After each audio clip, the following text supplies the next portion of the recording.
What are we thankful for? What are we thankful for? What are we thankful for? The Ramble Custom.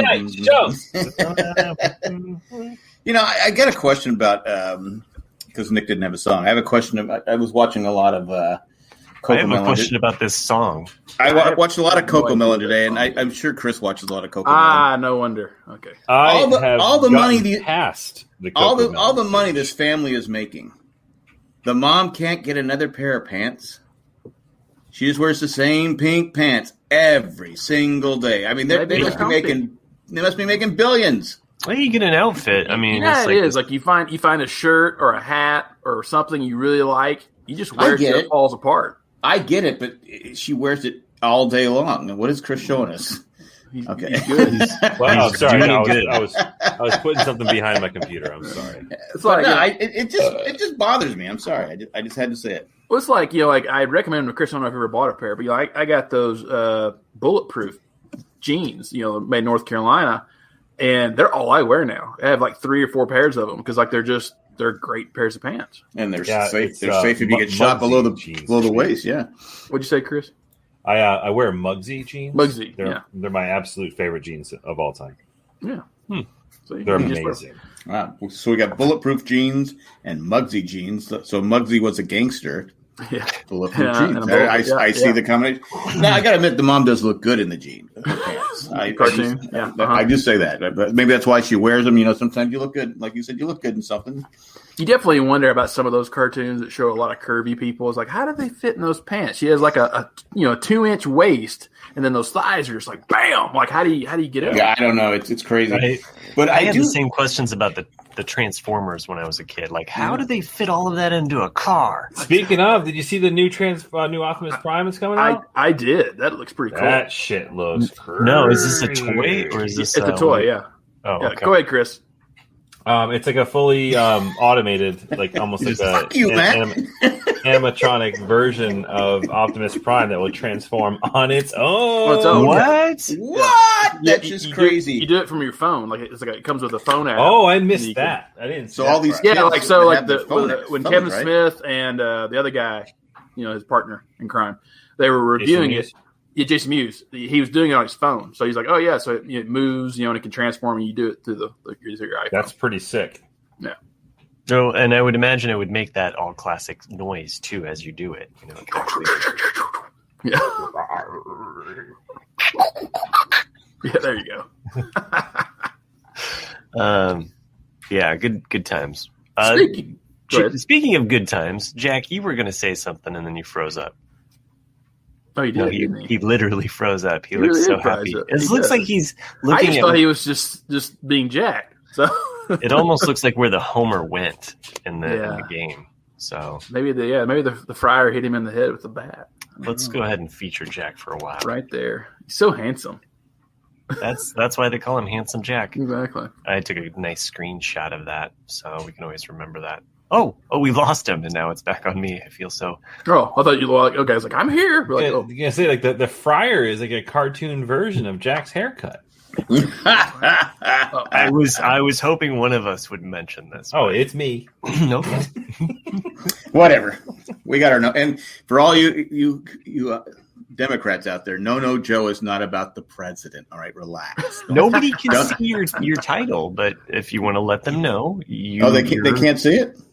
Oh, they never see it? Listeners, the podcast. I mean, if they're watching live, they can see it. Yeah. So the small percentage of the population, like. Anyway, yeah, so Tuesday show. This is weird. Yeah, it's been a while. Yeah, I apologize. It was because I couldn't do Wednesday, but now I can. What a dick! So it is my fault. We switched everything around for you, Jack. I know, and I appreciate it. Weird. Oh, now we have TJ. Oh, I see. He put the photo of what's going on. Speaking of cartoons, I know Matt and I have watched all 5 episodes of Invincible now. Yeah, I don't know how recommend. Do you have access to my Amazon Prime and I don't know? No, I just remember things that you type out like I'm fully caught up. Oh, right. But I just watched episode 5 last night. So, okay. But yes, I am caught up though. Yes. So I'm not caught up. I haven't started yet. You haven't started? So good. If you hadn't read the text thread where I was like, "What am I watching? This has melted my brain." Yeah. I figured you already melted before. No, I mean I dived in on Invincible. I know Nick's talked about it. I know that Chris has read it. Right? You've read So I've read a lot of it. I haven't finished it. So back when both The Walking Dead and came out, and I actually went back and looked at Invincible after The Walking Dead came out, but they all came out with what they call compendiums, right? Mm-hmm. So you buy like a hardcover book, like a big, huge, 15-inch whatever hardcover book with all of the graphic novels put together. Jack, I think I just reminded Jack of a real painful evening. It's memories of listening to Warm Taffy. On the so you can buy the compendium, which consists of all of the books together in one continuous flow. So I have, I think, 3 of them. I think I read through the first 1 or 2 books. Is this a superhero? Yeah. Yes. Yeah. I gotta be. I'm kind of burning out on him. Yeah, that's fine. I'm just saying. Another superhero thing. That's kind of what. To me, it was kind of like a tamer version of The Boys. I still have to finish The Boys. I got 1 episode. Oh, because it's 1 episode. I like the last episode of season 2. Is that what I just need to finish it. It's weird. It's weird, Jack. I got stuck on that last episode for whatever reason. I was kind of binging season 2, and I just got to a point I was like, ugh, enough. And then I finally, after watching Invincible, I was kind of like in the mood for that again, and so I finished out season 2 of The Boys, and I will, yes, in some ways it's tamer. One selling point, though, Jack, is that it's an adult cartoon, and the animation is amazing, and the cast, the voice cast, through and through. I mean, there's cameos. You're like, this is amazing. This is just a throwaway part, and you're like, John Hamm's doing the voice. Yeah, exactly. Did you see? I don't know if you saw it, but this is kind of like it was in the comic books as well. But the name of his high school was Reginald Dell Johnson High School. Really? Also, the guy from Family Matters / the cop from Die Hard. Oh, right. Okay. Or Vel Johnson. Oh, okay. Vel Johnson. He's from there too. They named the high school after him as an actor, and he's actually the voice of the principal. Oh, nice. I think it's kind of cool. This is on Amazon Prime? It is. Yeah, it is. Yeah. If you watched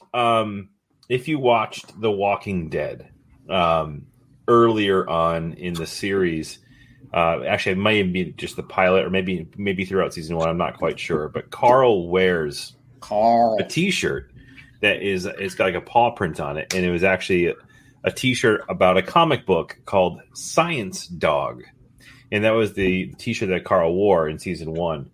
Science Dog is actually the comic book that was featured inside Invincible, right?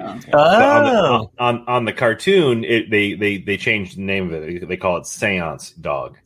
But in the original version of the book, Science Dog was a comic book that what's his name from Invincible really loves to read, and Kirkman brought that into his Walking Dead universe as well.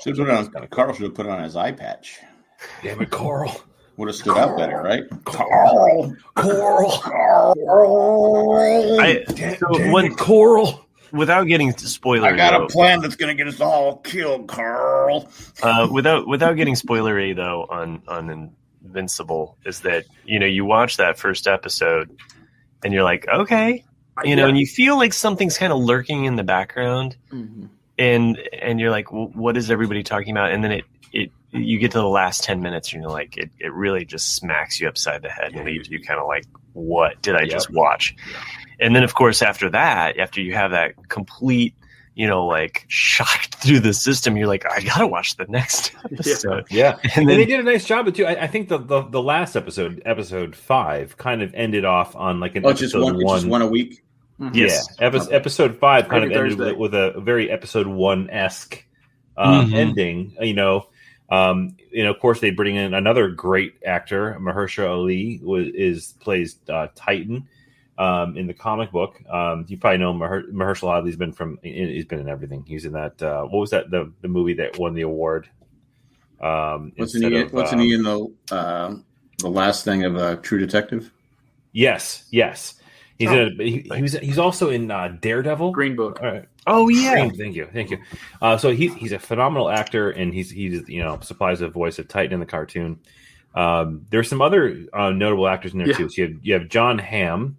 You've got I heard that Stephen Young, J.K. Simmons. who's J.K. Simmons, who plays Omni-Man. And Stephen Young has been in the reboot of Voltron. And he was really great in that. It's like one of the things when he was leaving The Walking Dead, I was like, oh, he's going on to do Voltron. That's awesome. Well, he got out of that dumpster, so that's good for him. No kidding. Yeah, right. Go ahead, Chris. I think that's actually the last episode I've seen of The Walking Dead was the dumpster scene. So Gillian Jacobs from Community, she plays I forgot her name. Eve, thank you. And Sandra Oh plays the mom.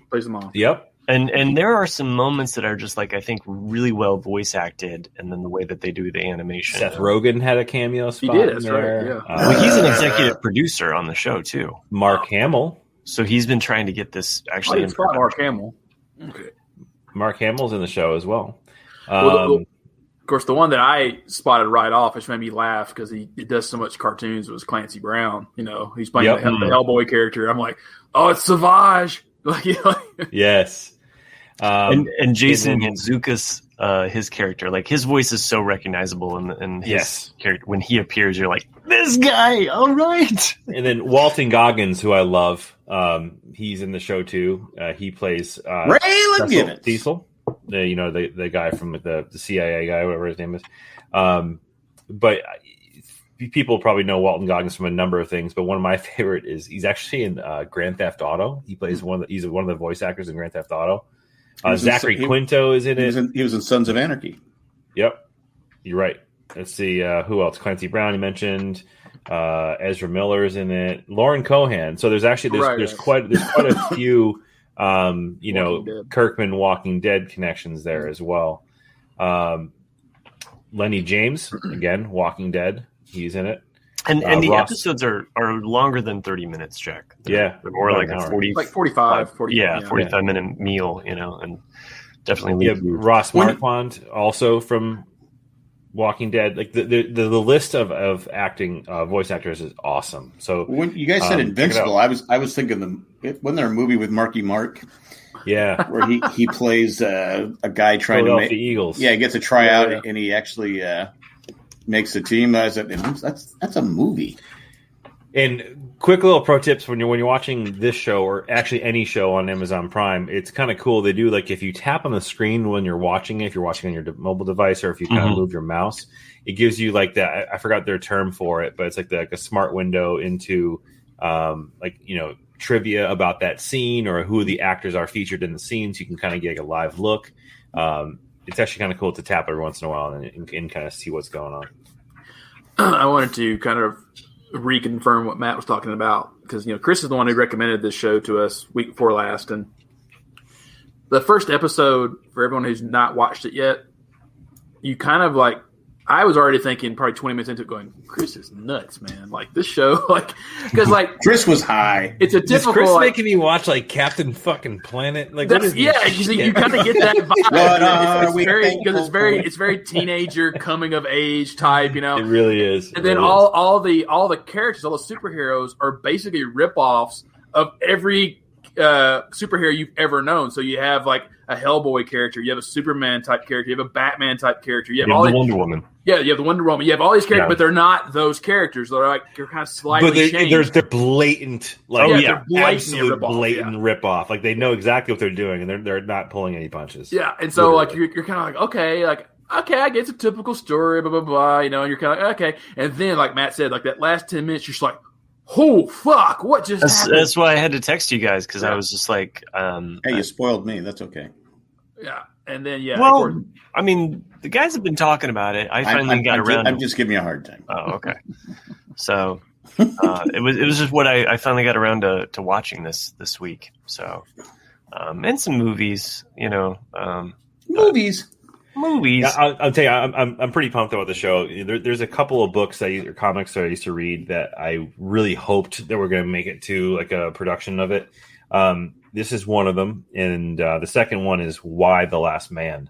That's another comic book series that I really, really, really hope they pull off and put together. I remember always saying, this is probably back in like during our old Comic-Con like heyday, back in like the mid 2000s, late 2000s, and I always remember saying it was the same time that Chuck was on and Zachary Levi. Zachary Levi, in my mind, like when I was reading the comics, like I was envisioning Zachary Levi as the actor for it. But Why the Last Man's another series which is fucking awesome, and it's about this dude who wakes up and it's like he's the last dude on Earth, and he walks out of like this cave or wherever he was, or I don't know, facility where he's in. It's all women, and it's him and his monkey, and it's actually a really cool story. But the comic, I always just you guys don't like the monkey. He's not important. Yeah. Do you think of Zachary Levi as older than us, Chris? Because like, I hope he is. Chuck was because like Chuck was so long ago that we think like, oh yeah, he's but like no, he's born like August or September of '80, and you're like, oh god, like for fuck's sake, yeah, he's our age. Yeah, I was already out of high school. Fuck you, Chuck. Well, I need something entertaining to watch because I watched. You guys know you're familiar with John Wayne Gacy, right? Yes. Serial killer. So you're watching some entertaining stuff. Away from me here. Let me. Well, on the Peacock network, they have a breakdown of one of those murder things where and it's like, oh my god, this thing it's so fucked up. I mean, it's first he was in Iowa. He was sent to prison for sodomizing a 16-year-old. And this 16-year-old, spoiler, later on in life, couldn't cope and killed himself. And because this guy destroyed so many lives. But he was sentenced for 10 years. But when he went to prison, he said he did it for some kind of bad check. It was something he lied about. So people didn't know that he was raping children. And he was paroled, even though the psychiatrist said he was a psychopath. Yeah, that guy. He was a psychopath. He was paroled, and he went on to kill at least 33 people that we know of. And it's just how the police in Chicago just fucked it up and didn't care. Yeah, that's kind of scary, Nick. He did work for a friend of mine said that to me. I'm like, what the hell? He did work for Kentucky Fried Chicken. Just throwing it out there. Who else do we know that worked for Kentucky Fried Chicken? Well, me and another guy. Pattern. The Sanders. Anyway, so if you haven't seen I did wake up one night after watching. I couldn't sleep, and it woke me up because it was the Chicago Police Department just didn't care because they figured. Is that a fish? Is that it's a fish. Oh, okay. Exactly. That's awesome. They just didn't. It's like when they had the Atlanta killings when it was all young black. It's an eel. Black. Black kids and stuff like that. They just didn't care. Same thing here because they thought they're Jack's trying to have a serious conversation and like. I'm just giving my thoughts. But anyway, if you haven't seen it, it's quite disturbing, but I would suggest watching. But what pissed me off more than anything when he's on death row, this guy had like more freedom than anybody. He's painting pictures. How is a guy that killed 33 people and destroyed how many lives? How many lives did he destroy from families and stuff like that? Why is he allowed to paint? I know there's someone out there he had rights. No, he didn't have any fucking rights at that point. He killed 30 that we know of. He killed 33 people. It's like taking away screen time. Sometimes you got to take away screen time. I don't know. It's so fucked up. I mean, they had one guy that was running Joliet was running a child, a young boy's sex trafficking thing. At a Joliet. What's so funny, Chris? Prisoner. What is so funny, Chris? This is just I don't know. It just irritated me, and I just had to say it. I've never understood though. Like this, I'm just want to say for everybody that's not watching us live, Chris and I just keep. Chris just doesn't care. So we're not laughing at what Jack's saying. I don't care. It was so fucked up. Anyway, and also I've started watching on PBS Atlantic Crossing. Now Nick probably knows all about it. It was when Germany invaded Norway. Oh yeah. And what happened to the royal family in Norway and how they had to, and I'm like going. My wife said, I don't know anything about the royal family in Norway. I don't know much about the royal family. I just know that it was strategic, because they took all the way up to Narvik, all the way. They pretty much went all the way up, because they needed to have critical ports because Germany didn't have much of a naval presence, and they needed to have those ports. And then also that way, if they ever did invade England, it gives them more options of like where to come from. But, yeah, it's pretty. It's 2 episodes in so far. It's 1 episode a week. It's pretty fascinating. That's all I got. Nothing cheerful. Sorry. I watched. I'm not sure if anybody else did. I watched King Kong versus Godzilla, which was pretty good. I need to watch that. Yeah, like my sister before I saw it, she's like, I didn't really like it. I was like, and I kind of went, okay, let me go watch. Can you pick who you want to win? I liked it, and I think my sister was expecting plot out of a fucking King Kong versus Godzilla movie, and I'm like, it's King Kong versus Godzilla. If you're going there looking for like a deep story, then you've definitely walked in the wrong theater. But I enjoyed it. You have like 3 to 4 really good fight sequences. You're always rooting for one or the other. At some point. But I liked it. Damn, that's a big D.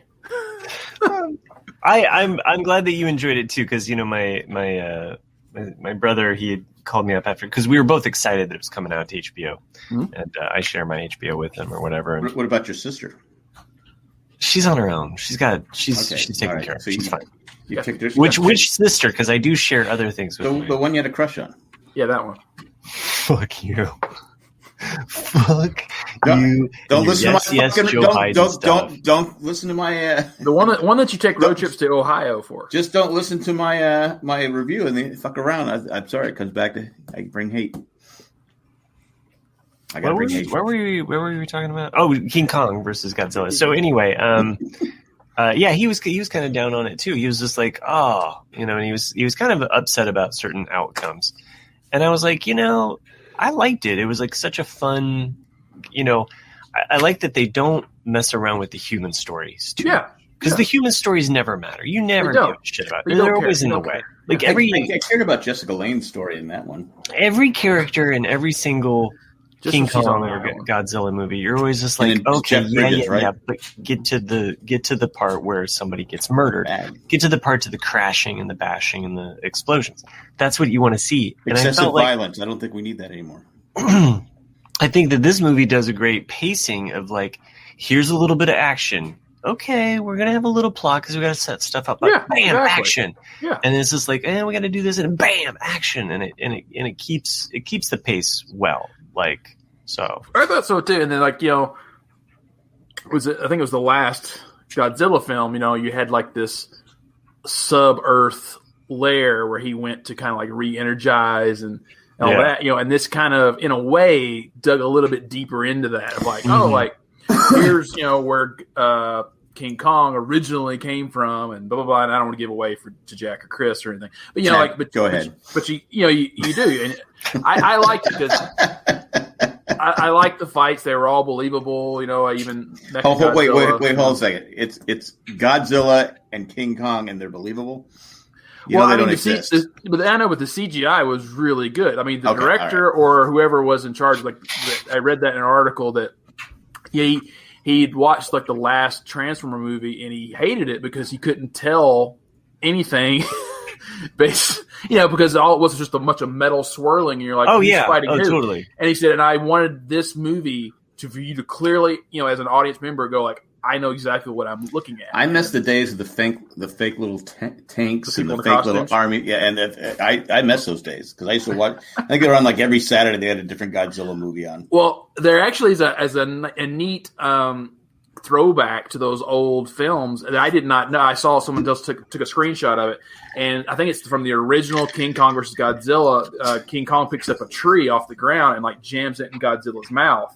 And in this movie, he has like a bone thing, and he does the same thing. And so and they actually put them side by side, and it's a shot for shot thing. I was like, that's pretty cool. Is that a flock of sheep? I can see it now. Yeah, that makes total sense. There's so you look at mine, you look at my name, and look at Jack's name, and then you got the Matt to sheep ratio there. Hey, you guys. So wait, hold on. Are we all 40-year-old plus, or have we just reverted to our third grade self? I'm almost 60. Fuck it, man. Yeah. Hey, so another show that I mentioned a few weeks ago is one of the only shows that I've been involved in watching that has been negatively impacted by COVID. So I remember I told you guys I was watching Superman and Lois, right? Oh yeah. Oh, that's right. Yeah. The show is fucking great. Like it's awesome. And I recommend it to everybody to watch. To watch there's 5 episodes out right now, but they had to shut down production for a period of time, so there is a little bit of a hiatus. And they're coming back, I think, for like a second half of the season in late May or June. But there's 5 episodes that are out now, and they've done a really, really good job making a Superman universe that doesn't fucking suck. This is one of them. So definitely check it out. It's the Superman that existed in the Arrowverse, for those who are taking notes at home, on the CW.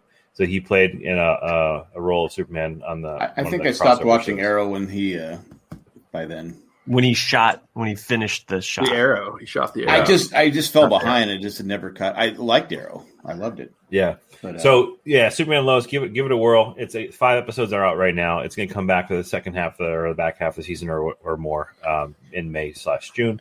But very, very cool take on a Superman story. On a different note, I didn't talk about it. I don't think I've talked about it. I got my first shot. And it's not Johnson. It's not Johnson & Johnson like some people. Somebody got one. The Johnson & Johnson. How many Johnson & Johnson shots were administered? I don't know. I guess Israel had some problems too. I did see that there's been more Air Bud movies than people that have been affected. So my point is, it's millions. It's got to be millions. Right? Would you assume millions of Johnson & Johnson shots have been? I get it. 6 have had adverse reactions of blood clots. I get. Well, I think someone requested though, like a scientist. I was listening to that earlier today. That they want to. It's not the fact that 6 people have died from it. It's the fact that they want to see. Did 6 people die? Did they die?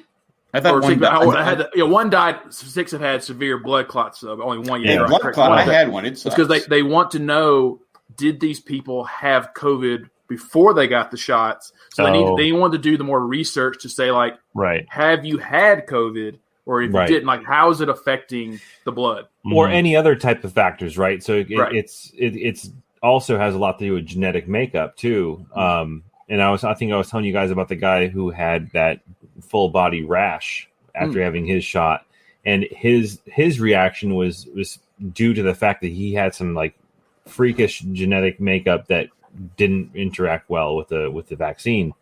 So I can only imagine that they're trying to get as much data as possible. So fast forward to 3 months from now when they put it back on the market and they say, okay, well, there's a questionnaire here. Do you have X, Y, or Z, or do you this, that, or the other? And if yes, you're going to get a different shot. Well, I had the Pfizer, and it knocked me out. I mean, did it fuck you up, really? Well, I said, I can't. My wife and I both were like, dragging, and I think I slept all night and day. I was like, I can't get awesome. I can't get going. I'm like, oh my God, I feel like shit. Yeah, and I can't wait for the second one. I got my second Moderna shot next Tuesday. Mine's just remember, Jack, with Pfizer, if it lasts longer than 4 hours. Yeah, true. Doctor. Yeah, mine was 3 hours and 58 minutes. So or make Azzy art out of it. You're good. I was okay. But yeah, I was like, oh my, and I did have a headache. Find a sheet. I had a headache, and I was like, my kid just had. had no energy. It was like, oh my God, what am I going to do with the second one? The second one's supposed to be worse, right? Yeah. Well, that's just it. Everyone I've talked to who's taken the Moderna had no effects after the first shot at all, and then the second one's the one that kicked them in the ass. I felt like fucking hot garbage. Oh, we remember that. Shot. Yeah, fuck off. You're more useless than normal. Yeah, we remember that. No, it was just an honest... Dude, that was fucking dripping with snark. Yeah, blood clot, Matt. That's not nice. Y'all sound like two old married people. Oh, yeah. I we did dishes remember last that. week. And on that note, let's take a commercial break. Yeah. That was beautiful. Thank you. I know. It's well done. Yeah, I'll just give over the producership to you now, and you can finish out the rest of the fuck show. off. I'm not doing that. If that was the case, we would be podcasting until 2 a.m. That is true. No, That is not- true. not- Remember the days of Jack when we were exhausted. like trying to finish, and he just kept us here like hostages. So I don't remember that. What's going on? What? My wife just turned on Alexa. Instead of sleep sound, she's playing fucking music. oh my gosh. Hey, can you play it a little louder for us? Really? Can I get some peppy next time? Oh, man. So, I've been listening to that dude I told you guys about a lot, Christian Hand, on my commute in and out of work, listening to the radio shows. But last night, he did a live show that was so fucking unbelievable. He took apart Steely Dan's Kid Charlemagne. Have you guys know the song, right? Matt. I mean, Matt clearly not Steely Dan fan. I know Steely Dan, but I don't know the names of the songs. I was Oh, my having God. I was having some reactions to like the His- boss. My It's boss is a Johnson, big. it's Johnson and Johnson. No, the number of times I've had to listen to some Steely Dan talks from my boss. Oh my gosh, and the proper way to string a guitar. That being said, there is a certain way, Jack. I know, but Jack, some people just fucking don't. didn't say use nothing. that being said, the breakdown of Kid Charlemagne was fucking revolutionary for me. Hey, Like, tell your boss there, Matt. I've never heard that song that way before, and I'll never hear it the same way again. It was that good. Like the bass line and the drums were like just stupid. Wasn't that a movie, Baseline? Yes, it was. It's actually Drumline. Drumline. Oh, I knew it was something like that. I knew there was a line somewhere. Steely Dan is an acquired taste because Very much so. I know some people that absolutely love their entire catalog, and there's people like me who love like their first 2 records, and then as they get more jazz, like I have so many people that just constantly like Asia, and I'm like, it's okay. Like I'm not. Yeah. I mean, I appreciate it, but I'm not a big the fan. group Asia. No, their album. The album. No, the continent. The The entire moment. continent. So, anyways, yeah, Heat of the moment. it's I think that's gotten Asia. me to listen to and look out for music a lot differently too. I have definitely like delved into some Steely Dan as being into some conversations with When you're my stoned? boss. Okay, that always helps. Yeah, Just throwing it out there. Got to know. but there's some really good albums though. I'm trying to. I've listened to a lot of Steely Dan, and right now I can't think of one fucking song by Steely Dan. I can't. Are you really in the Okay, got it. Blown away your mind. Oh, that's a good Anyways, so the point that I was trying to make is that I've started seeking out music a little bit different. Wait, I'm trying to hear his point over Jack. So it song. also I lost interest in his point when he first started talking about it.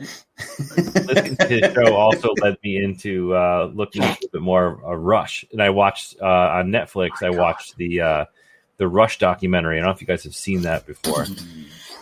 No, I've not. That is the one band. Really good. That's the one band that I have never understood the appeal is Rush. Really?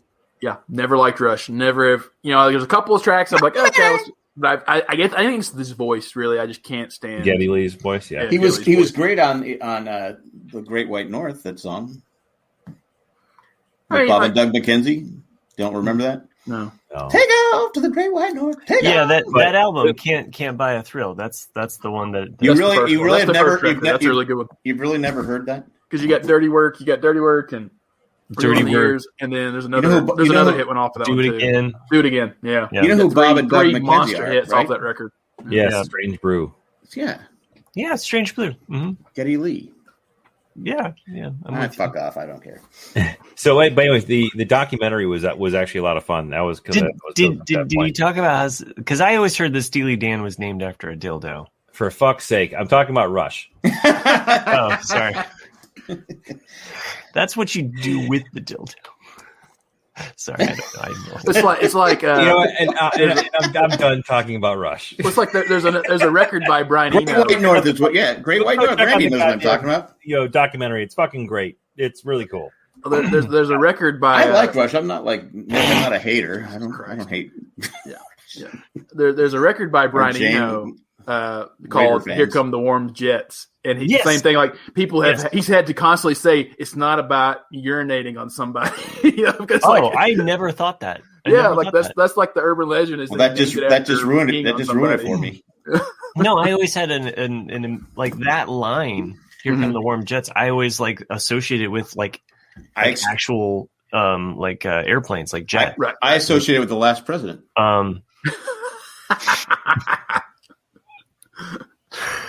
Oh, that was so golden of you. But yeah, no, that album though, and I love that album. Like the what is it? Threading a needle in a camel's eye or something like that. Like isn't there? That's I'm trying to remember. You can tune a piano, but you can't tune a fish. On a faraway island has this really cool feeling. That's Lost. No, like the song by Brian Eno. Nick knows what I'm talking about. I feel like there's two people here that know what we're talking about. Well, no one listens to Brian Eno. You pissed Chris off because you wouldn't listen to his Rush review because Nick right away said, "Fuck Rush, I hate it." I didn't mean to. And Matt's talking about dildos. Actually, no. Matt was discussing the velocity of a dildo. You're supposed to go really fast with it. I don't know. You got to rush with it. Get it? Oh fuck. You got to be fast because the sheep don't like it. No, okay, listeners, please back me up on the Steely Dan based on a dildo. I heard that somewhere. It's not my turn. Sherry says the Rush documentary is really good. Sherry, all right, so one quick point I wanted to make about the fucking band Rush. Janie does not like Rush either. Because she's a Raider fan. It's so interesting how many people actually have this like vitriol or hatred towards Rush. There's a significant population of people who fucking hate them, and I honestly can't understand that. I can't understand it at all. Great driving music when you're driving down the highway, unbelievable. But what's interesting not as good as Boston. All three of them were just such nerds. Like they were complete nerds. We've got three here, and there's an interview by Gene Simmons because the Rush toured with Kiss for a while. He had a big tongue. And he was saying how like the when you leave the stage, it's like you pretty much you select who you want to sleep with. He's like, I've slept with thousands of women on tours, this and the other. He's like, and the guys from Rush, they just sat in their rooms and watched TV together. Like they never partook in the whole like rocker after party lifestyle. Right, now I have no respect. I have no respect for him anymore now. Well, that's what's funny about some musicians because like I love Frank Zappa, which is one of those. Either you get it or you don't. It's like one of those bands like you either get it or you don't. I like the names he gave his kids. That's part of it. But like you would think with how far out his music was, that the band and him would just constantly be on drugs.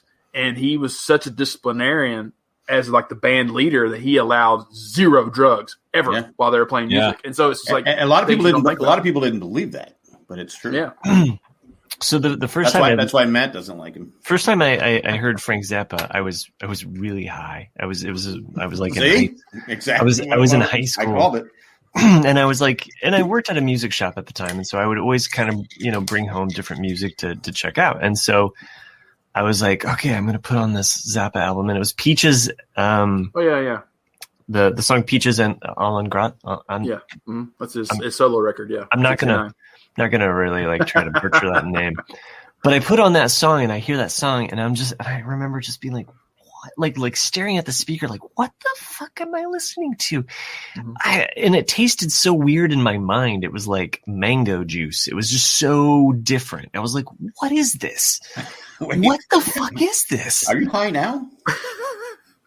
Thank you, Matt Treist, for writing it out for me to not speak. So you didn't answer Jack's question, though. Man, it was like it talked to me, and it was like mango juice in my brain. Man, I smelled purple. It was so cool. It was so fucking, like mango juice. Yeah, I get it, man. Yeah, I get it. I get the mango. Yeah, and Treist here to mango. Go. That word sounds funny, man. Yeah. Mango. It's so fucked up, man. Mango. How'd they come up with that name? Mango. Oh my god, it's so crazy. It's sweet, man. It's sweet. Yeah. Little sticky. It can be sticky. It can be sticky too, though, man. It's cool. It's okay. But that's what I did at the record store, man. But whatever you do, don't put on a rush. Just kill the vibe, man. It'll kill the vibe. Take your time, man. Take your time. Yeah. Let them enjoy it. Oh. What are those sheep doing in here? Thanks, guys. Yeah, yeah, man. That was pretty much that was pretty much like what my I wonder what mango and sheep would taste like. Yeah. I always liked the Live Mothers album. That was a go-to for me. Yeah, Roxy and Elsewhere is my favorite. Which a lot of his were recorded live, just kind of like he wrote them, let's go do them, and that was it. I just like the theatrics of when you hear there's a definite performance to Frank Zappa as you listen to that album. It's just like for the dude who is high, this conversation's really fucking weird. Mango. Is that the title of the episode? Mango. Obviously the title of the episode. No, but have you ever tasted mango juice and how I'm only in my brain, man. Only in my brain. From this point forward, I tell you, I will avoid ordering mango juice for the rest of my life. I'll tell you this, I hate cutting up a mango. It's a lot of work. It's a fucking bitch to cut a mango. Yeah. My wife always bought the little container with all. I said, why don't we just buy the mangoes? It's a lot cheaper. The best after a day of cutting them up, I said, dried up mango. Dried up mangoes? Oh, dried up mangoes where it's at. Candy mango strips. Mm-hmm. But if you eat too many of them, though, look out. Yeah, you get the diabetes. That's how you got the diabetes there. Man, I just ate too many strips. Too many strips of mango. Is this beef jerky or mango? Mango? Man, mango. It's some good stuff, man. Oh, man, I gotta go. It's like a mango. Mangoes. You're such a downer. You're such a downer. Instant mango. Get it? You did. Right off the here with a mango. That's right. He's an artist. Yeah. I should do a still life of a mango. Van Gogh. The Van Gogh, the mango. Class, today we're going to do a bowl of fruit, but it's only going to be mangoes.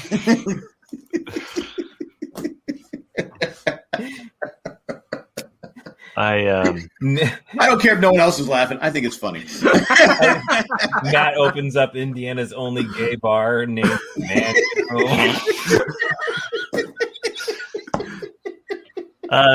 Randy gives a shout out to Trader Joe's and their mango with the spicy chili powder. Mm-hmm. Wasn't that a character on Saturday Night Live? Didn't what's his name do with the character Mango? What's his name? Oh yeah. Like, but he was It wasn't Mango though. I thought he called himself Mango. Yeah, I thought it was Mango. Yeah, you're trying to forget. It's all that mango I did back in high school. You can handle lots of mangoes. So no, it's no longer Mentos. You can't handle the mangoes. I was in high school. You knew I was just. Miami Mike's done enough podcasting with you. He knows about all your mango stories. I know, right? So, Christmas Tan, thank you. Thank you.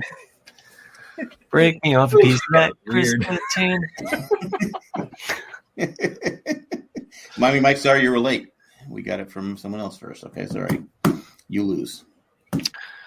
Anywho. So Julian Edelman Hall of Famer or not Hall of Famer? He's not going to make the Hall of Fame. He'll be in the Patriots Hall of Fame. But like, I'll tell you though, like that sucks. That's a real. I mean, obviously it's no Tom Brady leaving the team, but you know, on the Patriots and even regionally here in the area, like the stuff that he does, you know, locally, like he's a fucking legend, man. Like he's the heart and soul of that, or the heart and soul of the last 12 years of that team. It's a rumor is it's not 100% sure he's retiring. Oh well, I mean, who knows? Maybe he'll pull a Gronk, but it sucks. I mean, the last year he was injured, and you know he's definitely not the player that he was, you know, even 3-4 years ago.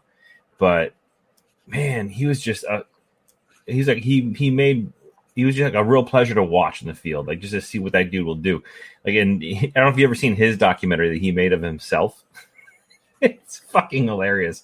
He actually created his own personal like documentary of Julian Edelman becoming, you know, an NFL player.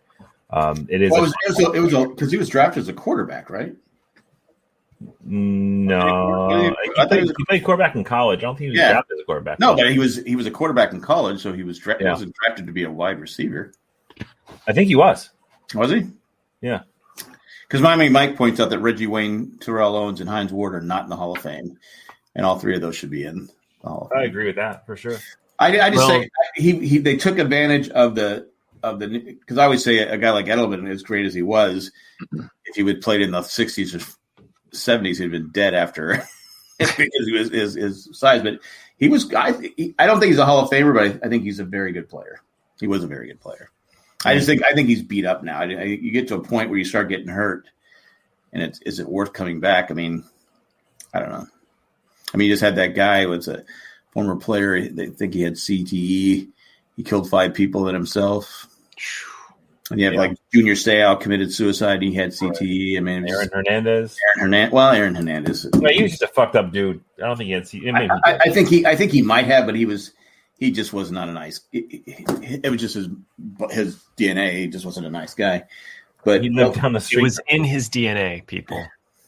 Yeah, when he got arrested, he had like a flop house, like literally quarter mile from where I lived at the time. Oh, Providence. My Mike says, was he even better than Wes Welker? Franklin, you dick. Oh. What was he about Wes Welker? Was he even better than Wes Welker? Oh, absolutely. Now remember, Wes Welker, former Charger, played for the Dolphins. You know, would Wes Welker? Because remember, it was a new kind of toy Belichick had, getting those short guys, small guys that ran really fast and go, we'll run around and we'll throw you the ball. So if Welker had been during Edelman's time, because Welker also returned kick. I guess Edelman did too, though, right? Edelman did fucking everything. Well, he didn't do everything. He even took a couple snaps. He didn't deflate the balls. Hi-yo. Switching sports. I know Jack saw it. Did you guys see the awful call between the Braves and the Phillies? Oh my God! I did a thing on it. It was so brutal. That's the only way I get my sports news is if Jack does a thing on it. Yeah. It was the worst part though is the replay. Yeah. Yeah. What the fuck is the point? It's I mean, he never touches home plate. Never. It's like you're like going, all right, this is going to be overturned, and they go safe, and you're like going, how the hell was he safe? His foot never touched home plate. Mm-mm. It's like Matt Holliday in 2007 against the Padres. Still hasn't touched home plate. My dad used to say that up until the day he died. Still hasn't touched home plate. That explains so many sports talks with 3 stupid guys. Because no, like Jack, I remember there was a certain play that the Chargers never made. Like it was like 3rd and 38 or something like that. It was like it's 4th and 29. 4th and 29. It was against the Chargers. No, yeah, it was the Ravens 4th and 29, and they never got there. No, he didn't get there. He was a yard and a half short. Right, but they called it for them though. But the only good thing is it got Norv Turner fired. Of course, then they hired another fucked up coach because the Spanos family doesn't know. We didn't see that happening. Yeah, where's the cheapest coach we can get? Okay, here's a guy with no experience. Let's hire him. Anyway, are you excited about any of the news that perhaps? There'll be a change because they owe $353 million and they're in debt. And he's borrowing from what Spanos is doing. He's borrowing from one bank to pay off the other bank and paying off the other bank and pay off the other bank. I thought that was illegal. I don't know. He's rich. What do you want me? Well, he's rich. Actually, they're only rich because of they own the Chargers. Technically, they're not. They're billionaires, but they're not only billionaires because of the Chargers. And I guess the sister's upset. The sister's pissed because she's like going, and she's the one that wanted to move. Oh, she's the one that wanted to move. She kept pressuring him to move, and of course they didn't have any. The problem was they kept saying, "We want a stadium. We're going to help build it." They had no money to build a stadium. They had no money to build a stadium. Anyway, I don't know what's going to happen because they can't sell the team right now without being penalized by the NFL. So we'll see what happens. Fuck Steven Spanos. He's a dick. Wow. I hope he goes broke, and I hope their family loses everything.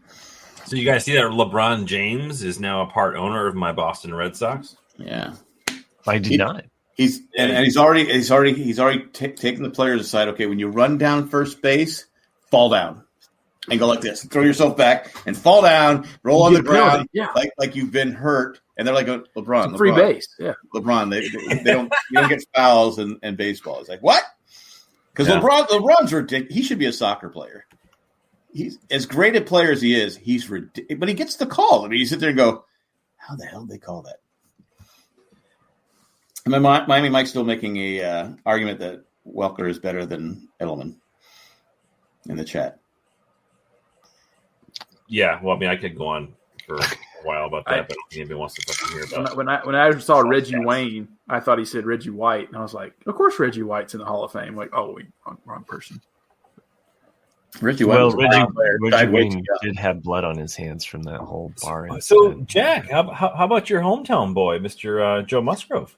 That was pretty amazing. I got to tell you, it was pretty awesome. I was pretty fun because I'm watching the game on my computer, and I'm like going about the fourth inning. I go, he's on fire here. He could probably. I won't say it. Then the fifth inning goes, sixth inning goes, and my wife's about the seventh inning. She goes, "What are you watching?" I go, "The game." And she goes, "What's going on?" I go, "I can't say." She's just looking at me like going, "Oh," because she knew that I wasn't going to say he has a no-hitter going because that'll jinx it. Yeah. And I'm like about the seventh inning. I'm like on the eighth inning, and the ninth inning, the first guy hits a line shot, but our second baseman grabbed it. And after that, I go, we got this. And it's like, oh my God, we got it. Yeah, it's so good. I mean, it doesn't matter what team you are a fan of or care for. You root for any pitcher that throws a goddamn ball. Yeah, of course. Because it takes a lot of skill, but also takes a lot of luck. I mean, because in baseball, you can scold the ball. I mean, you can be.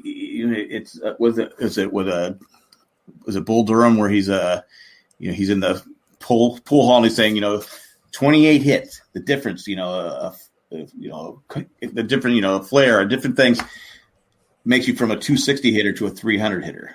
Yep. It's sometimes it's luck. You hit the ball and it drops, and sometimes you hit it and it. But it was an amazing thing, and it was like. Couldn't happen to a better guy. He was born in El Cajon, California, which is San Diego County. And his favorite player was Jake Peavy, and he was a Padre fan growing up. And he pitched the first – it's almost 53 years. It's so weird to think of a baseball player who's playing now, favorite player growing up was fucking Jake Peavy. Jake Peavy, that fucking freaks me the fuck out. Like, I remember watching Jake Peavy 6 years ago. It wasn't long. Yeah. He went to the Giants, and he had some bad years with the Giants, but the Giants suck. But I'm just saying that for John. Well, it's just how you think of time differently as you get older. It's like Biden announced that we're going to get out of Afghanistan finally, by the end of this year, and then like someone on the news was talking about, it's like, well, think about it. All the kids that are probably in Afghanistan right now were not even born when 9/11 happened, and you're like, that's fucking weird. You're like, fuck, that's fucked up. Yeah. And, because to me, it doesn't seem like it was that long ago, but it was 20 years ago. And you're like, holy cow. What did my wife say that she read something on Facebook that 1940 was the same to 1980 as 1980 is to today. Right. Yeah. I go, Well, that sucks. Why would you tell me that? There was if they remade the Wonder Years to take place today, it would be a reflection on 2001. Well, they are redoing that. They are. It's in the 70s. I think it should have been in the 90s, but they're doing it in the 70s. Yeah, they're doing the 70s. I did a math thing like that with like Star Wars to Wizard of Oz, and then from now until Star Wars, it's like a what the fuck kind of moment. But before we move on from hold on a second, you're a geek. Yeah, but I just before you stray away from sports, you heard about the other no hitter, the softball pitcher. I saw that. She pitched a perfect. Randy posted. Yeah, perfect game. 21 strikeouts, 21 batters. 21 strikeouts. So, and it was just 2 days after, but her name was like Hope Troutwine. Have you ever tried to hit someone that's throwing a softball? So it's hard. It's hard to do. Yeah, it was just the other day this happened. So yeah, she faced 21 batters, struck out 21. Wait, so she got a perfect game on all strikeouts? Yes. Yep. Has that ever happened? Not that I know of. Let me get my mango brain going. Nope, I don't think it's ever happened. Wow. Yeah, that's an incredible thing. Yeah, a perfect game. Perfect game. And actually, Joe Musgrove he hit one batter. That was the only one. Yes, thanks. Hope Trout win. Trout. I never know if it's the wine or the ween because ween. Yeah, Trout wine. It's German, regardless. You should know, Matt. Well, German is wine then. Yeah. Wein is wine. Frankenstein. We asked the question. Awesome. We asked the questions here. I always love the name Hope. Hope so. So it's the NCAA softball's first ever perfect game. Really? Okay. Wait, first perfect game ever? Yeah. Really? That's fucking incredible. I can't believe that. Really? How many perfect? Have there been any baseball perfect games or all strikeouts? Sure. No, never. Really, dude? How is this not fucking huge ass news? It was. Randy posted about it on Facebook. The first I'm hearing. I'm not on Facebook. No, that's amazing. That's I think I had heard about it through Randy's post, and or maybe I'd seen a news article about it. So. Because in baseball, if you're striking out, because you got the pitch count, and in fact, at one point, like the seventh inning, the Padres started putting people up in the bullpen. I go, don't you fucking take him out! I don't care if he's over his fucking pitch count. Don't you fucking take him out! Right? Because sometimes I get the pitch count. Hold on a second. Hope Troutwine. Okay, check this out. She has already pitched before this. Has pitched 2 no-hitters, and this is the third time she struck out 21 batters in a single game. Wow. How many bananas? How many pitches did she throw total in that game? In the perfect game, how many? Because at least 64, right? Because if you strike 3 strikeouts, but I'm sure every pitch wasn't a strike. So how many pitches did she throw? And I don't know what a normal pitcher throws in softball. I don't know what the pitch count, if they have a pitch count. So Randy mentions she pitches for U of North Texas, and I'll just mention this to Randy because I know he's the only person on here that cares about me watching Young Sheldon. But there is a character in Young Sheldon that goes on to pitch baseball, and it's a really sweet storyline. I think I'm in season 3. You lost me at sweet. It is so much better, I would say, mango sweet. It is. I love the show, and it's actually gotten me on a couple moments. There's a moment between the dad and the daughter when they bond over baseball. And it's really sweet. It's heartwarming. There's been it is so much like, I don't know. It elevates Big Bang in a way. Big Bang's its own kind of fucked up mess, but it goes beyond. I think it's a better show. So it transgresses. It goes beyond what the original show was. Anyway, Jack's crying. But anyway, it's my recommendation. Touch me. You don't have to watch all of it. Calling the police. Anyway. But I just think that is a waste of tissues. I feel like I'm going to yell at my daughter for grabbing all the tissues out of the box. And a juggle. I have this weird like OCD habit where I always grab 2 to blow my nose. Like I never grab 1. Yeah, because you got Mauser. I think everybody has snot powerful enough to rip through 1. So you got so 2. It's just like it's a compulsory habit. I can't ever stop from drawing. One time I did 1 and I blew and it was like, oh my gosh, now I got to wash my hands. This is just like COVID life. This is great conversation. I hope people are eating when they're listening to this part. I hope they don't, but if they are, I hope they're eating mango. Did we find out how many pitches she threw in the game? I'm looking. I still haven't found it. Should be a box score, right? reading. Yeah, that's mind blowing. 21 strikeouts. It's like when it's your third time throwing 21 strikeout game. That's ridiculous. Couldn't find the pitch count. Each of the first 9 batters, 3 innings, 3 strike. Wow. Jesus. I am from the future. I was sent back to pitch perfect games. Pitching. It's such an amazing thing to do. There's a lot of pressure, and plus, a perfect game, you're also relying. Well, if not, you're striking everybody out. But a perfect game, usually, you have to rely on the fielders. Yeah. Because I know the Padres should have had a no hitter back against the Cubs back in the '80s or something like that. But Tim Flannery booted a ball, and they called it a hit.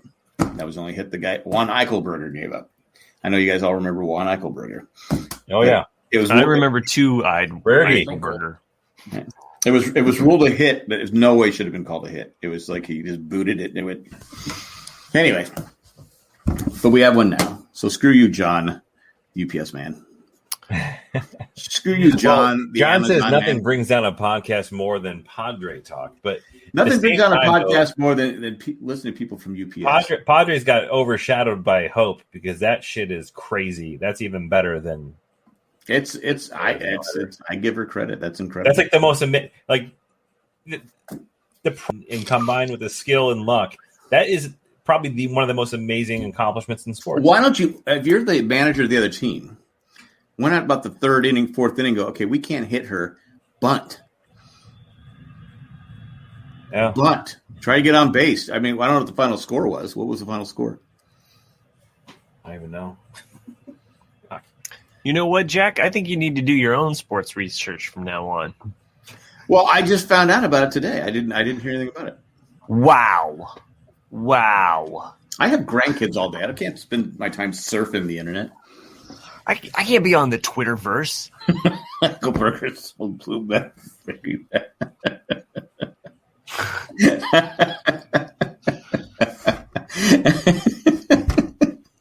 I don't know. It struck me as funny. Not as funny as mango, but it's funny. No, but but isn't that great? That's good strategy though, because they were even saying in the Padre game, they said, "What if one of these guys bunts because you have the shift, which is you have guys playing. There's no one on the third base side, just bunt. Never bunt. I don't get why more because people always bitch about the shift. I go fucking bunt. At that point, from a competitive standpoint, you have to try and break the swagger, but the focus, the concentration of the pitcher. You got to do something to try and move the needle. But because I know I'm sorry, I can't get over that shit. That to me, that's fucking the most mind blowing shit that's happened in sports in a long time. Because I've never seen a no hitter, perfect game live in person, and I was at a Padre game where Curt Schilling was pitching a perfect game against the Padres. At the time, the Padres were 1 game out of first place behind Arizona, and Ben Davis, their catcher, bunted and got on base, broke up the perfect game and the no-hitter all in one thing. And I'm like, and the manager was just they were all pissed. Everyone was pissed that they broke the code. Yeah. Actually, I was pissed. I wanted to see a perfect game. And the ironic thing is a couple weeks later, I had a massive toothache. I couldn't go to the game. My family went to the game, and a pitcher pitched, Burkett? Pitched a perfect game, or pitched a no-hitter. And I was supposed to go to that game. It didn't go. So my family's all seen a no-hitter. I've never seen one. So anyway. Boring as fuck is what it is. Yeah.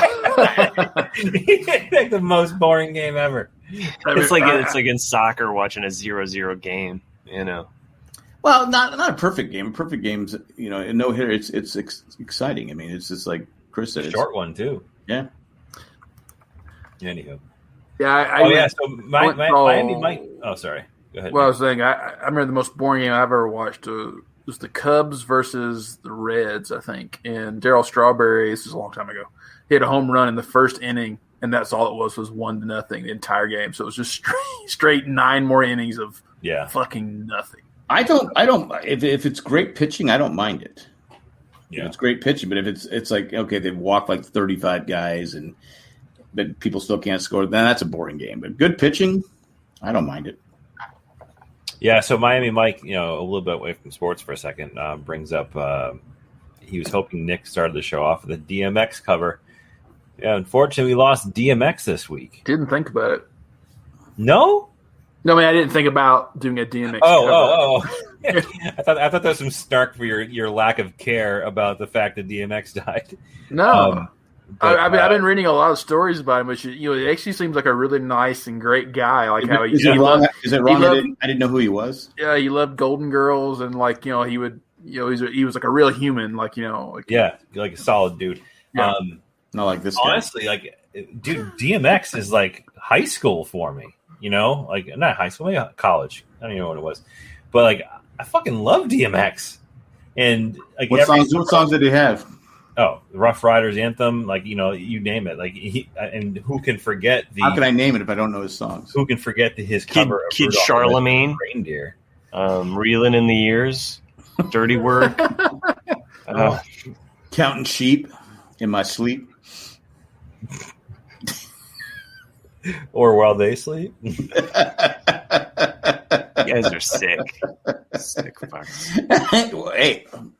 You always come back to us that we're the sick fucks. Next, Matt's headstone's going to say, "Here lies Matt. I was a bad boy." So I have to outlive all of you fuckers. Anyways, DMX, pour some out for DMX. He had a heart attack, right, or a stroke or something? Oh, he had an overdose that led to a massive heart attack, which I think really. Oh, okay. Because I saw him trending on Twitter, I go, I don't know who this guy is. They're misspelling BMX. What's wrong with kids? That was my first thought. Open up shop. They got rid of the X Games? Oh, man, that sucks. Who said that? No, he's BMX. referencing his ignorance for who DMX is. Ah, okay. Is it ignorance or just I'm old and why should I know it? That is literally the textbook definition of ignorance. Why should it's past? It's not relevant to my life. Why should I know it? No, you shouldn't. It's okay. There you go. That's what I'm saying. No one faulted you for it, Jack. He called me stupid. Who did? It's always weird. It's always weird to do. Oh. Yeah, I wouldn't even mind trying a DMX, but it's always hard doing rap songs or hip hop on a ukulele because the chords are always so weird. That seconds after Matt Treese says DMX didn't get his name from a sex toy. I would try a DMX. Yeah, Well, Matt left to get one. Matt left to get one. Matt was in a rush to go get that sex toy. Ooh, good one. It was. Yeah, thank you. It was the mango. It's got a lot of girth. Just Mango saying. DMX 5000. Battery powered. Oh, I don't know. This keeps getting worse in the chat. I got to stop. Yeah, it rides a little rough. DMX was a little rough for me too. X gonna give it to you. Yeah, so it's funny. There's a fucking a GIF or a meme or whatever it is, and it's a picture of a cat driving. And it was me in my 40s after I left the kids at home to go to Trader Joe's to pick up some gnocchi, and it's just him listening to DMX right down. I feel like it's the anthem for our generation. I loved Rough Riders, and in every summer down the Cape when we're around the fire, everybody contributes to the fire playlist, right? I like Ghost Riders songs, and we'll just play whatever comes up on the wireless speaker. And DMX always comes up multiple times, and we're out there, a bunch of white 40 some odd old folks just fucking ripping the DMX on the beach. I love it. It's sad that he's gone, but You're right, Nick. Randy said he never heard him until this week. Yeah. What are you saying, Chris? I would say, Nick, you're absolutely right. I also heard a lot more. In this tends to happen with passes. You hear a lot more about people, they're behind the scenes type of stuff, after they've passed. And I've been reading the same thing. Like he's just a real solid dude. Yeah, I can't remember. I was reading one day before yesterday, whatever. But there's a woman on an airplane or at least an airport, and he was sitting next to her, and he just introduced himself as D. Like, oh, I'm D. And she's like, oh, and she had no idea who he was, and then eventually they figured it out. He's like, he was just a guy. He was just whatever. Sounds like a nice guy. It's a shame he passed away. Yeah, 50. Yeah, heart attack. Well, so he's one of those guys that did behind the scenes. He gave money. Yeah, right. Where he didn't have cameras following him everywhere to take. But he also had his vices too. That's the thing. Oh, of course. He definitely thrashed himself over. Well, I'm saying he was good to other people. I mean, probably very better to other people than he was himself. Well, think it was. I always liked celebrities. I think it was Paul Newman that said it. It's like, just because I have a voice or a mic, doesn't mean I have to use it. Yep.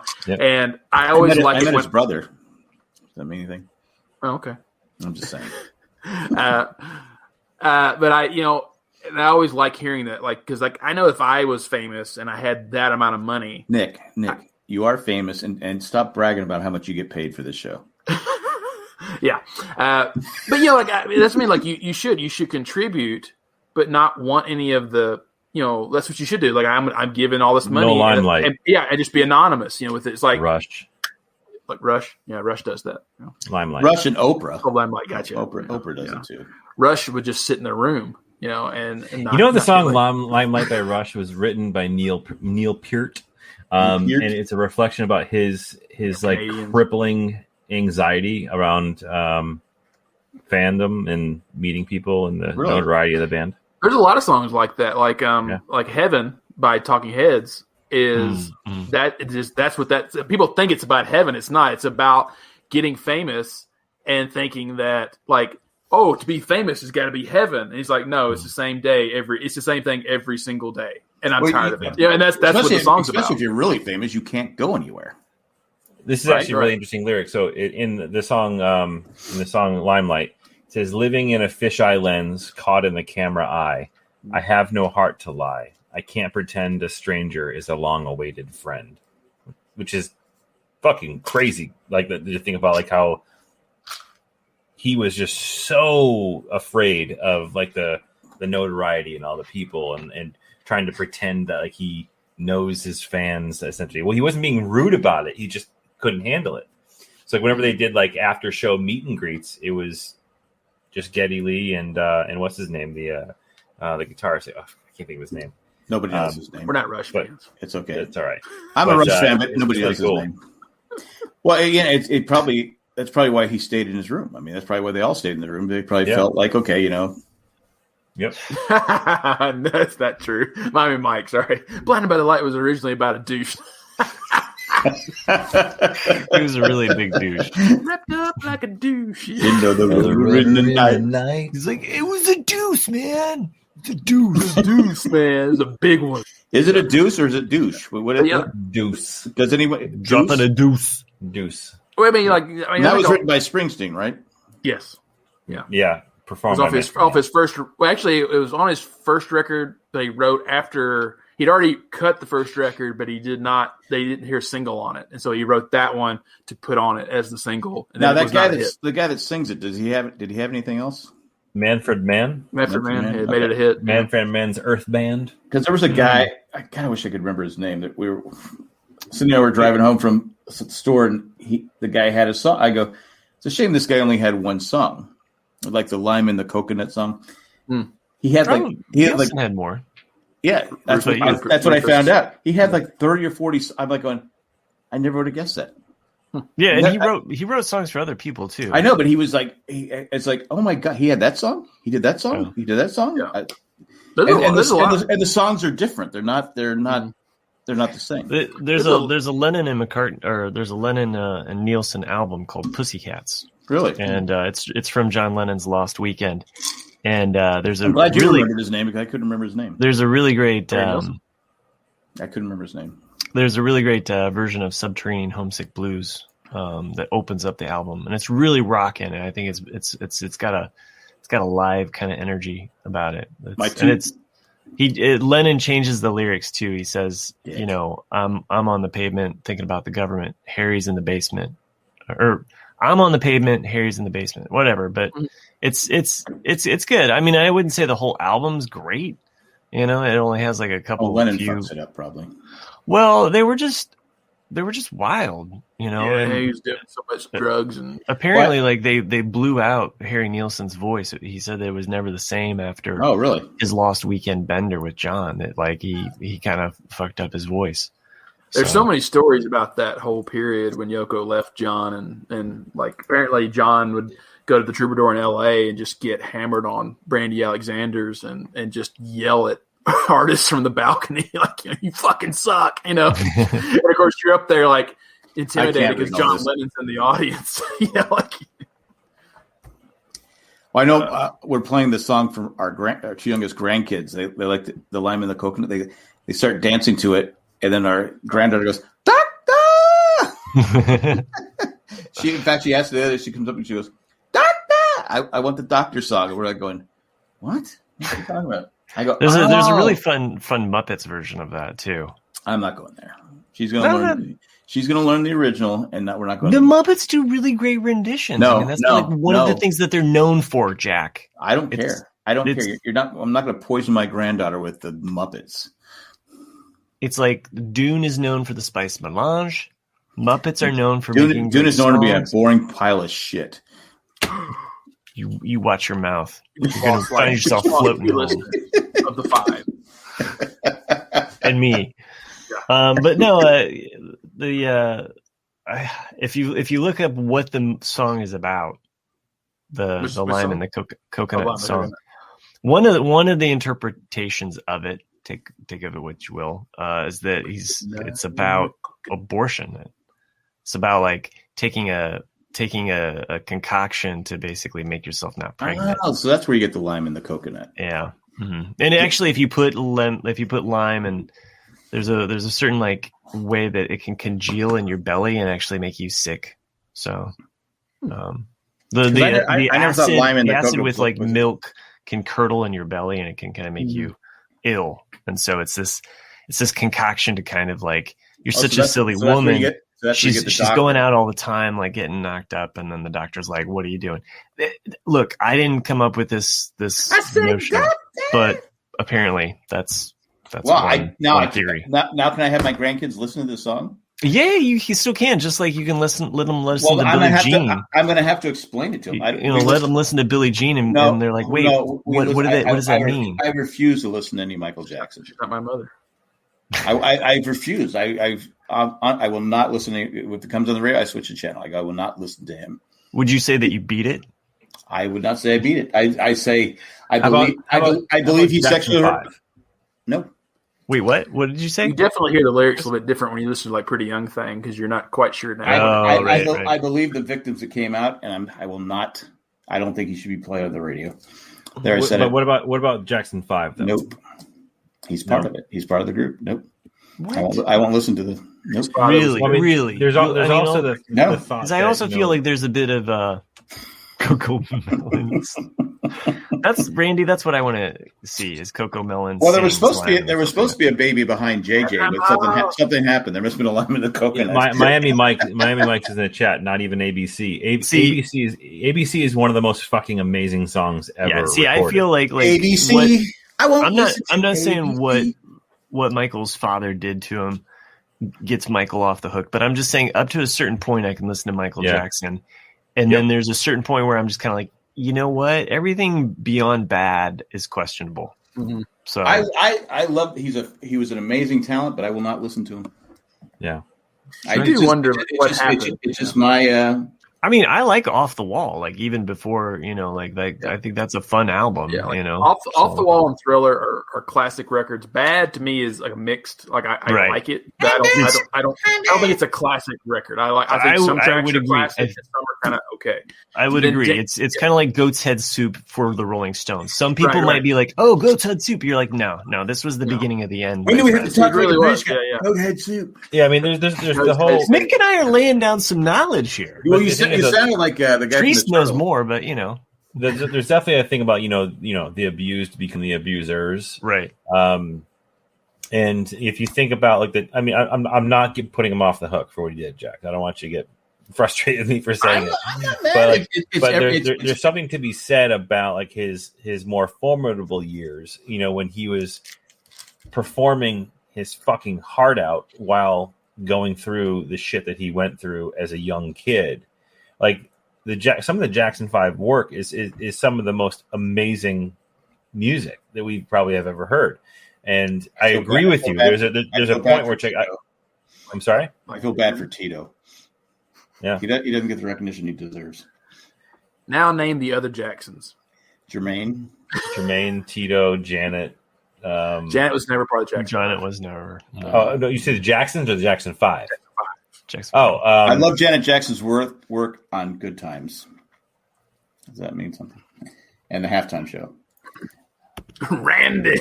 No, it's Randy Watson. Sorry, I'm thinking. No, Randy. Yeah, I mean, I get it, and it's a shame he went through that. But there's a line he crossed it, and I just won't do it.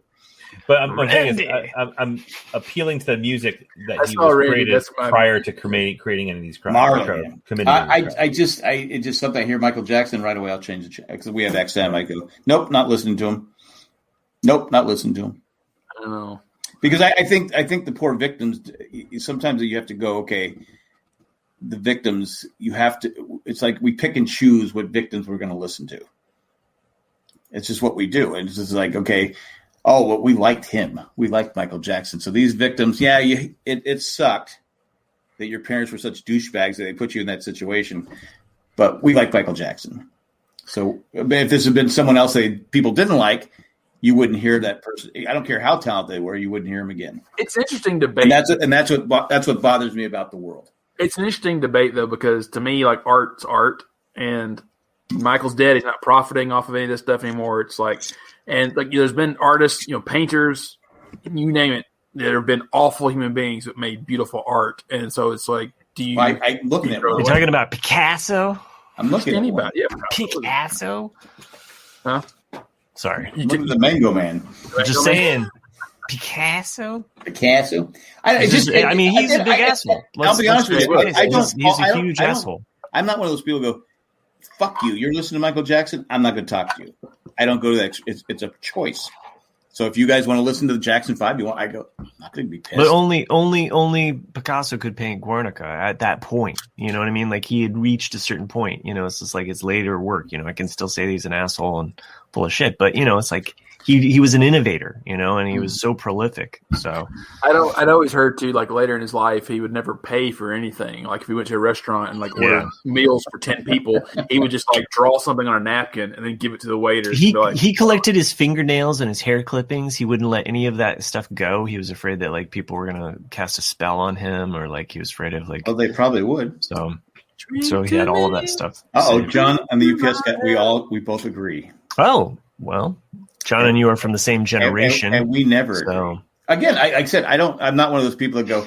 You have to think my way, or I'm going to unfriend you on Facebook or whatever. Whatever it is. Sorry, I will friend you again, Jack. Okay. Fuck you. I don't want. When I see just that you changed it from Wednesday to Tuesday, and it totally messed up my whole week. In fact, you know what? When you send me the friend request, I'm going to block you. I'm going to send it again. Anyway, it's just what I believe in. I'm not saying I'm right. I'm not saying I'm wrong. It's just what I believe in. Do you listen to the Eagles or Don Henley? Maybe I am, Treese. Maybe I'm quoting Modern Lovers. So. I do, but yeah, you got me. All right, I won't listen to the Eagles anymore. But has that been proven? It's never been proven, but there's a lot of. I know there's talk. I know there's, but they didn't do a documentary on it, and they didn't, they didn't lay out the facts and the evidence. If it came out that he did, I go, you know what? I mean, Boys of Summer. I'm not listening to it anymore. Oftentimes this is all about convenience too. I mean, if you think about anybody who's Catholic, you follow a religion that doesn't punish raping boys. I am not Catholic. My whole family this is a really fun place to record. We can bring this conversation in 18 different directions. May God, it's the whole thing. May God be with you, and you're supposed to shake hands. That's not my hand, Reverend Minister, priest. That's not my hand. Jesus. But John, thank you. There's a point there, but I get it, but like I said, it's just certain things, and I go. To me, he got off scot-free. Well, I guess I'm going to change Joanne's name in the. Who got scot-free? Oh, all right, Michael Jackson. Michael Jackson, yeah. Oh, Miami Mike wants to talk more about tissues and related to tissue talk. Emails? We don't have any emails. No emails this week. After 3 weeks, how do we not have an email? God damn. Gave him smokes first. People don't like us. Well, we did throw a curveball there as far as like having a show, and then we couldn't. But we get busy schedules. Nick had to do a presentation. I had to talk to city council. No, Nick's going to do a presentation tomorrow. Wait, you didn't talk? So you had to talk to city council? Oh, that was last week. Yeah, but it still happened. It did. Yeah, it was fun. It was. The whole time I forgot to mention, the whole time I'm watching the John Gacy thing, I was thinking of your neighbor's house. I'm so mad. That's me. Did you hear what I said? No, John Gacy. The whole time I'm listening to John Gacy, I'm thinking of your neighbors, your neighbor house, your next door neighbor's house with the dead bodies. We under the ground somewhere. The headstones are just covered. Well, I'm telling you, it's the same. Because the whole thing with Gacy is he had to have help because they have this thing with the crawl space. He was too big to fit through the crawl space. There's no way. He had to have help. And I'm just saying your neighbors had dead bodies, and so did Gacy ever live next door to you? Did Gacy ever live next door to you? Just asking for a friend. No. Okay. How did we get back on serial killers? Wow. Really don't know. Jack. I was trying to go for something happy, I was trying to transition with the whole email thing, but Jack jumped in with. I'm sorry. I forgot about something. Forgot I'm not wearing cordless. All right, go ahead. I apologize. Mike asked, that we should read the comments from the iTunes instead of emails. That's a good idea. I do that, but we haven't had one in over a year. Yeah, Mike, why don't you get off your ass and go give us a good review? Dumbass. Wow.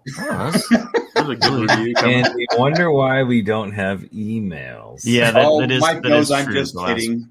Last one was in a, but we're still rocking 5 stars. Thank you for those 5 people that sent in those 5 stars. I hope we don't get that 1 star because that 1 star fucks you up. Oh, that is going to totally fuck us up. Really. Why does 1 star have so much power? Oh, you can get like 51 stars, and you get that 55 stars. You get that 1 star. It goes. Yeah. Thanks, Texas. Yeah. Thanks. Your 1 star brings down the whole average. Same old jokes. They never finish a story. They keep interrupting each other. These guys suck. Never hear Nick's story about his grandpa and the wine coolers. Wine coolers. Did I finish the story? I think I did. Yeah, we've gotten dark Matt in the last I would say 3 episodes or so. Matt's he's come to the dark side. Well, ever since that injury in the injury in the genes. Yeah. When you get injured in genes, you're a miserable person. This is why I've gone dark. Time out. You guys talk about my genes. You talk about my sister. You talk about no. You talked about your sister. Yeah, we didn't talk about. No. We didn't originally bring up the sister. Nick, you brought it up again. Nick and Chris talked about their favorite genes. Which are your favorite? Yeah, Lee's. I don't wear blue jeans. Shoulder jeans. I always wear dress pants. They're permanent press. Take them to the You dry weren't wearing cleaners. dress pants when you injured your shoulder. No, because I was wearing snow pants on top of my jeans. Okay, so I have these jeans that are they have an inside layer that's maybe it's the I'm not thinking Miami Mike is spot on. It could be. Maybe it's the Johnson. Yeah, they changed you. No, DNA. You didn't get a blood clot. You got a snot clot. You got a snot clot. Ever since I injured my shoulder. So, Billy Jeans. Billy Jeans, I love that. Billy Jeans. Yeah. Billy Jeans is my favorite podcast. This is just for guys that I am the one. I just tolerate. The sled is not my son. All right. On that note, I think Chris wants to wrap it up. I have to piss so fucking bad. Like, would you call them warm jets? I mean, that's why I left earlier. You know, I know my pacing in my 40s. You know, I gotta. You just wear a diaper. Bring on the warm jets, Chris. Yeah, I am. Okay. So on that note, we'll just go ahead and end this podcast.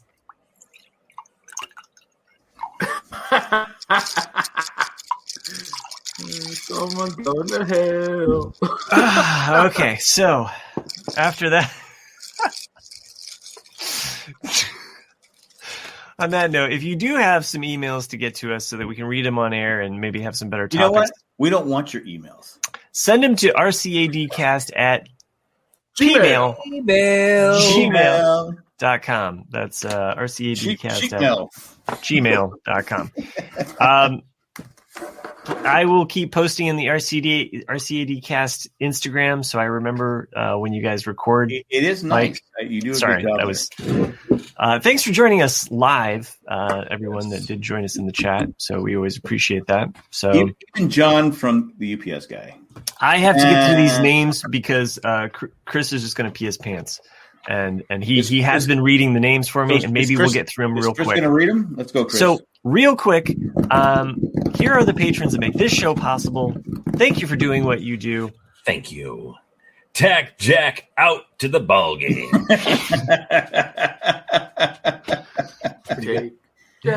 No hitter Eckhart. Well, I read that different at first. Okay.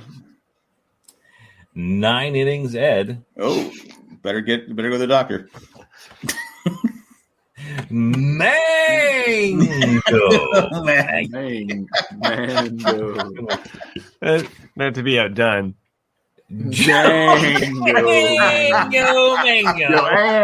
Yeah, I got you. Yeah, nice. I thought about Grego so Mango, but it doesn't really work. The greatest rock show, Greg. That's not bad. 5 for 8. Yeah, we were talking about rock. You know? The ones the ones where at first were great. Okay, cool. You sucked on Greg's. All right. Well, the Mango Maggie was an easy one once that came through. So thanks for joining us live, and also thanks for listening to us. Join us next week where we will return again with an empty bladder and warm hearts. Can't lose. We're President